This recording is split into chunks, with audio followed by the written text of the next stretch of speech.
শুভ সকাল সবাইকে নমস্কার। আজকে ত্রিপুরা ইনস্টিটিউট অফ টেকনোলজি যে নিউলি বিল্ড যে অডিটোরিয়ামের উদ্বোধন এবং রক্তদান শিবির যে আয়োজন, সেই আয়োজনে আমাদের মাঝে উপস্থিত আছেন বিধানসভার সম্মানিত বিধায়ক শ্রী নয়ন সরকার মহোদয়, উপস্থিত আছেন যিনি একটু আগে ওনার বক্তব্য এখানে ডিপার্টমেন্ট সম্পর্কে এবং এই ইনস্টিটিউট সম্পর্কে আগামী দিন কি করতে চাইছেন সেই বিষয়ে ওনার বক্তব্য রেখেছেন।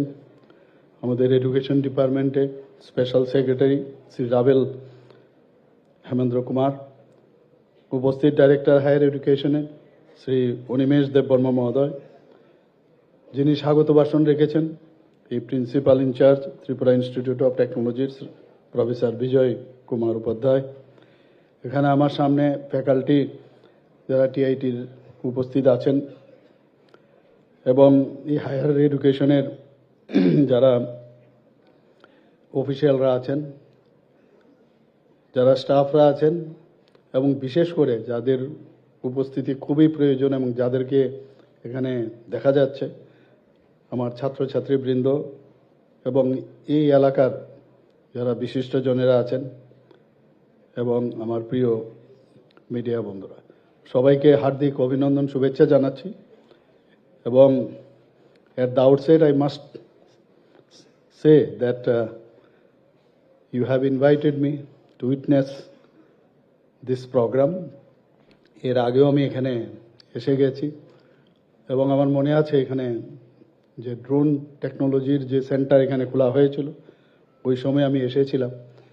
আমাকে খানিকটা ওই যে অডিটোরিয়াম সেটাও দেখানো হয়েছিল এবং অনেক দিন ধরে আমাকে বলা হচ্ছিল যে অডিটোরিয়ামের উদ্বোধন হবে, এটা প্রায় কমপ্লিশনের পথে। যে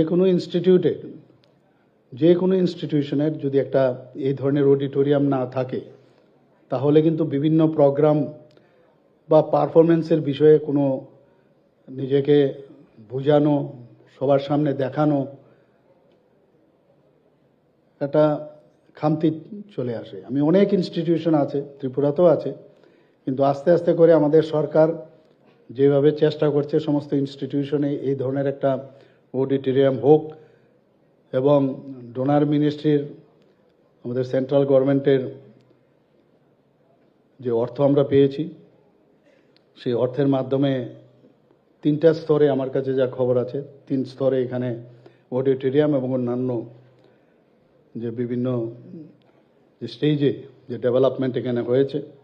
এবং সত্যি আমি এখানে এসে আমার বিশেষ করে ছাত্রছাত্রীদের, আমি নিজেও একজন টিচার মেডিকেল কলেজে, তো টিচার এবং স্টুডেন্টদের মধ্যে যে কি রিলেশন সেটা আমি খুব ভালো করে বুঝতে পারি। এখনও যখন বাইরে যাই, ইভেন এইমসেও যখন যাই, আমি কয়েকটা কারণে আমি গিয়েছিলাম, সেখানে হঠাৎ করে কেউ এসে বলছে, স্যার আমি তো এইমসের আমি প্রফেসর, আপনার স্টুডেন্ট, তো নমস্কার করে কেউ ফটো তুলে।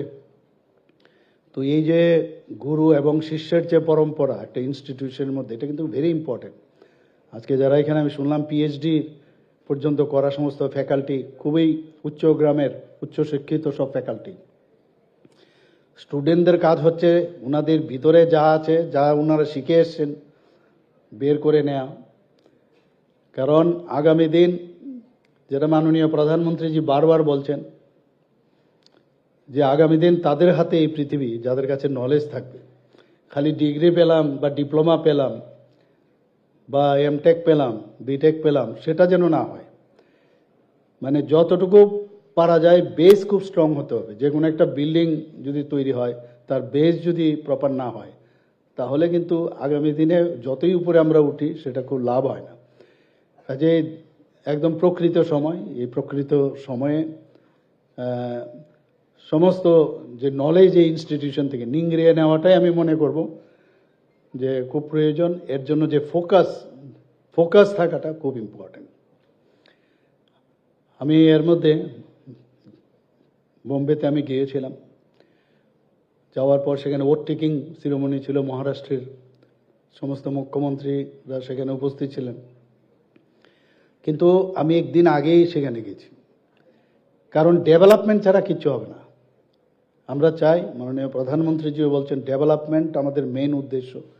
ইনফ্রাস্ট্রাকচার ডেভেলপমেন্ট যদি না হয় তাহলে আমরা কোথার থেকে কি শিখব। তো আমি একদিন আগেই গিয়েছিলাম সেখানে, কারণ দুপুর 3টের সময় প্রোগ্রাম ছিল ওট টেকিংয়ের, মানে 3টার মধ্যে পৌঁছতে হবে, 4টার থেকে মাননীয় প্রধানমন্ত্রীজি আসবেন।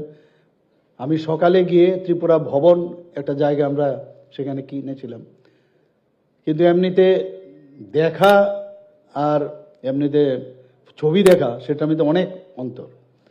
তো সেখানে গিয়ে বোম্বের বহু আমাদের যে পেশেন্ট বা অন্যান্য কারণে অনেকে যায়, সেখানে থাকার খুব অসুবিধা। আপনারা জানেন যে ক্যান্সারের জন্য বহু পেশেন্ট যায়, আমরা চাই না বাইরে যাক, কিন্তু সেই কারণে সেই জায়গাটা আমরা জমিটা নিয়েছি।